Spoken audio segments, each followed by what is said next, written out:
The fight against insecurity has taken center stage this year due to the rise in kidnappings and killings in Nigeria. With federal government seeking solutions to fix the problem, states have also begun implementing measures to protect their indigents.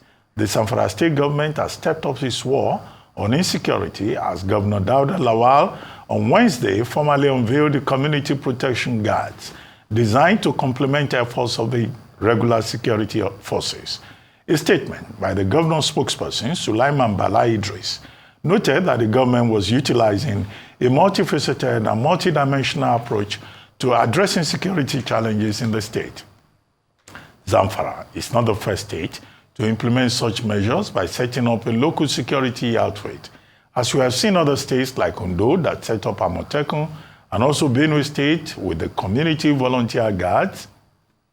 Is this new initiative by states to protect their indigents the way to go in order to solve the problem of insecurity?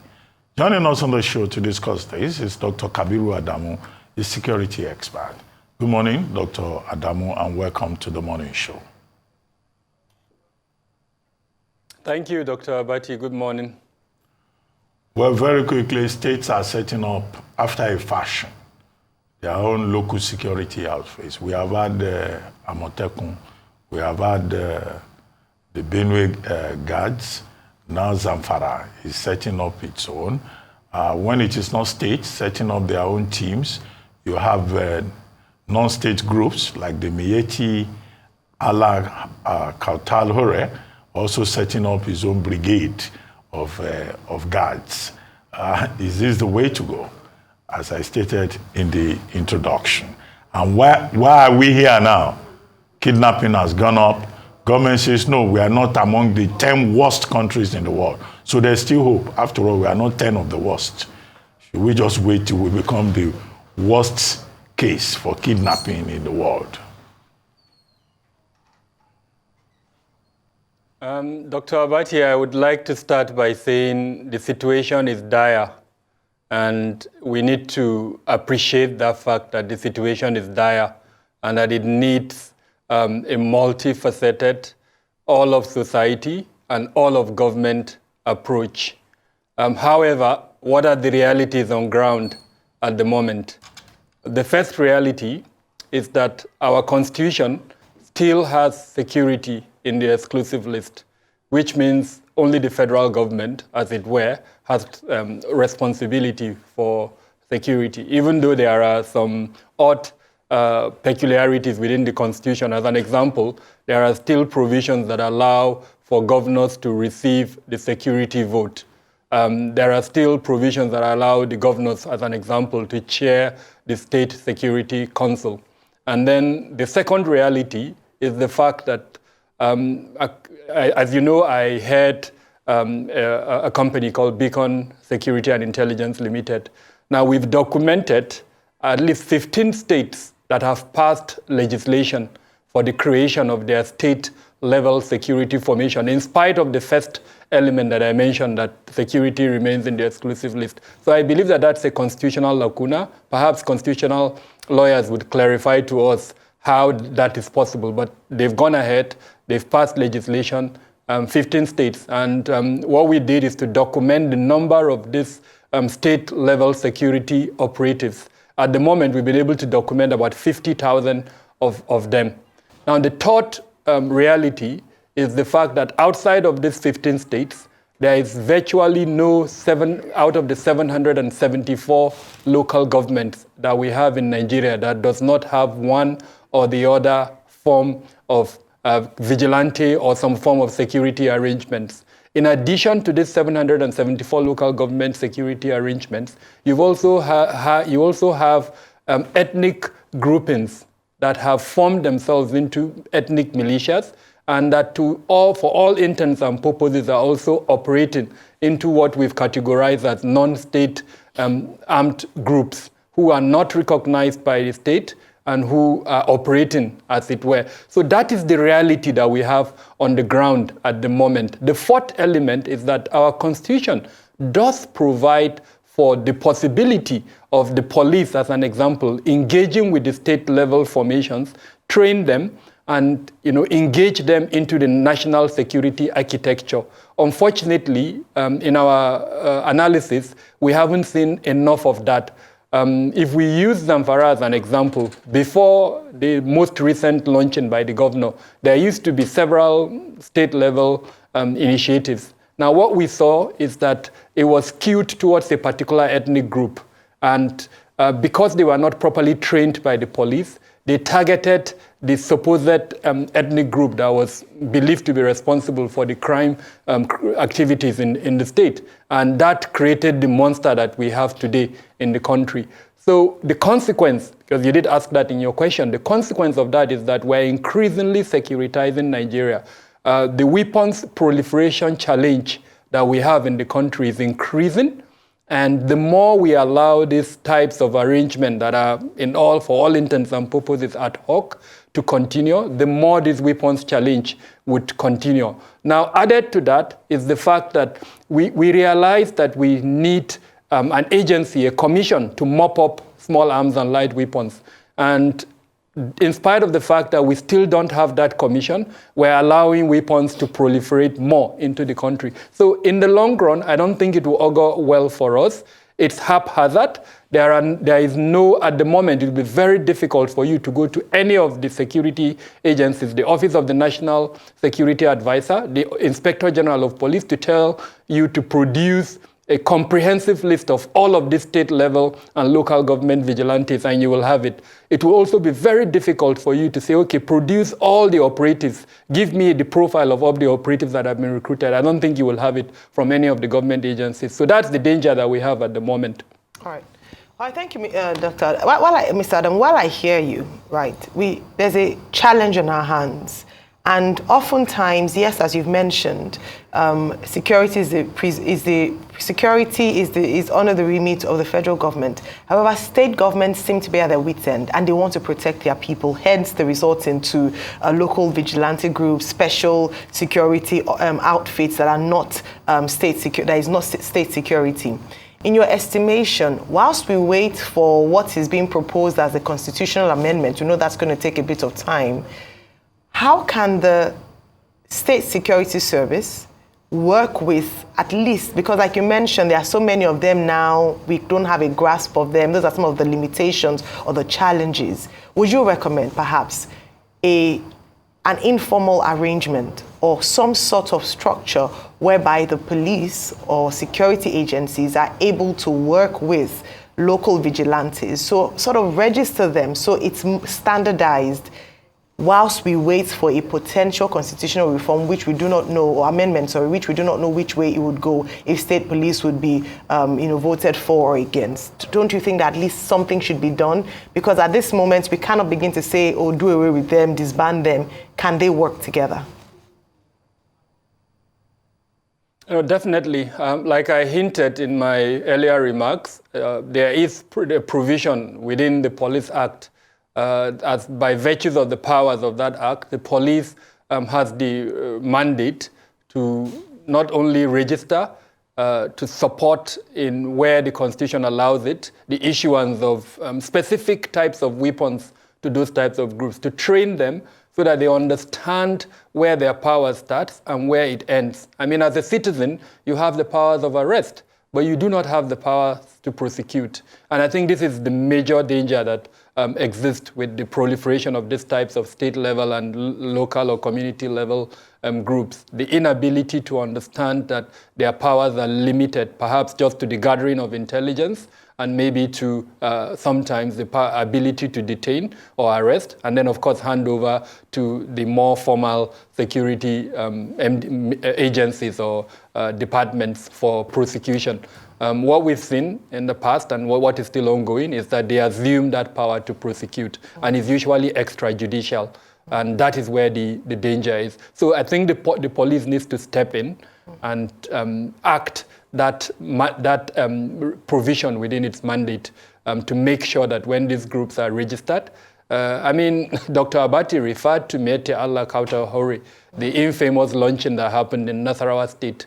A military personnel was there in that launching, a police personnel was there in that launching. And it's clear that they did not do their due diligence to check whether that particular attempt was registered, that it had met the requirements of our law. But they honored the invitation, and of course, we've not been told whether the particular departments have done the right thing, that is to query them. Why did they attend such a function without checking to make sure that body was registered before they had attended? All we are told is that the person who did the launching has been arrested, but it's more than that. Like I said, the police was there, and several other government departments were there. So my point is, perhaps we should even start with a checklist. The police should develop a checklist of the requirements that any state, any local government, any arranged community gathering or registered body wants to launch that type of vigilante needs to meet before it launches in. And in that checklist, I hope to see elements around profiling, around the collection of biometrics, around the safeguards, including, for instance, guarantors of good standing that would ensure whoever it is that is enlisted as part of that arrangement meets the requisite requirement for what a good citizen, law-abiding citizen who is allowed to bear weapons of any type is enlisted. The second element is the role that not just the National Assembly, but the executive arm of government needs to play. We have a national security architecture. I know this word is bandit, but that security architecture has several provisions. So as an example, there is the provision for the National Security Council. There is the provision for the National Defense Council, the National Police Council. Now, all of these councils have their mandates spelled out clearly in the Constitution. And I believe that we don't need to recreate anything new. Let's even start from following the provisions of the Constitution. I'm a little bit worried that in spite of the dire circumstances that were in the National Security Council, as it's meant to be constituted and convened, I'm sure Dr. Abati knows what I'm talking about, is yet to sit. We've seen ad hoc sittings of security personnel invited by the president, but that's not what the National Security Council is. It's meant to be convened properly, and then it has its administrative structure. So perhaps that's another thing that needs to be discussed extensively. Why are we not complying with the provisions of the Constitution vis-a-vis our national security architecture? The third point is the role of the National Assembly in all of that. I'm seeing a lot of knee-jerk reactions by the National Assembly. I think the National Assembly needs a wake-up call to realize that its role in checking the executive arm of government goes beyond invitations like what we're seeing at the moment. It goes beyond discussions around amending the Weapons Act.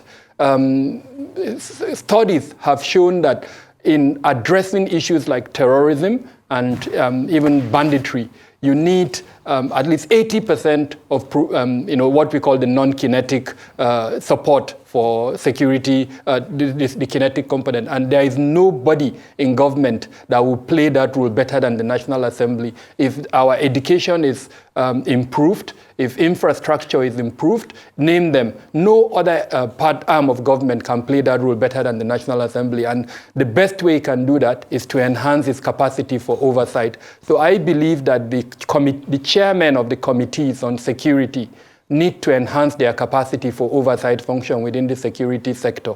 I honestly, with all sense of responsibility, do not think they're doing that adequately now. You just need to approach them and you understand what I'm talking about. So if all these three elements I've mentioned are followed through, I think it will be a good starting step for the immediate and short-term benefits of this state-level security arrangement. Yes, the police can work with them in gathering intelligence. The police can work with them in identifying criminal hotspots. The police can work with them in making sure that the granular approach to security that we seek to achieve is actually achieved in a very short time. Okay, you talked about the National Assembly. The National Assembly has now invited security chiefs to appear before the Senate next week. And some of the phrases you have used on this program, they are the same phrases they are likely to go there and talk about. Kinetic and non-kinetic. You talked about all society, all government approach. We have had that before. Is there a room in this conversation, in this whole dilemma, for new directions? Because the slogans are becoming too established. Security architecture, national security strategy, kinetic, non-kinetic, whatever. But at the end of the day, Nigerians are getting kidnapped. There's violence in the country. Everywhere is in turmoil. Are there new pathways? And if there are no new pathways, will you join some of us who keep saying that what we're dealing with is a failure of the state itself? How does the state self-correct? Dr. Abati, let me start by saying the fragility of the state is a fact. I wouldn't use the word failure, but that fragility, if you pick all the elements of a fragile state, social cohesion, corruption, political instability, name them, the fragility of our electoral processes, we've met all that criteria. So I am almost 100% certain that in terms of the fragility of the state, unfortunately, we're dealing with a challenge that we need to admit. Now, should we look at new areas? No. I want to make it very clear that I don't think we need any new thing. Let's comply with what the provisions within the security constitution for security. I talked about those councils that I referred to. We're not adhering to them as best as we can. And then how about the policies that we have? You referred to the revised National Security Strategy 2019. I can bet you that the implementation of that strategy is almost zero. And I say this with all sense of responsibility. It was launched in 2019. We were promised when it was launched that there's going to be a paradigm shift from the state-centric approach to the citizen-centered or human-centered security approach.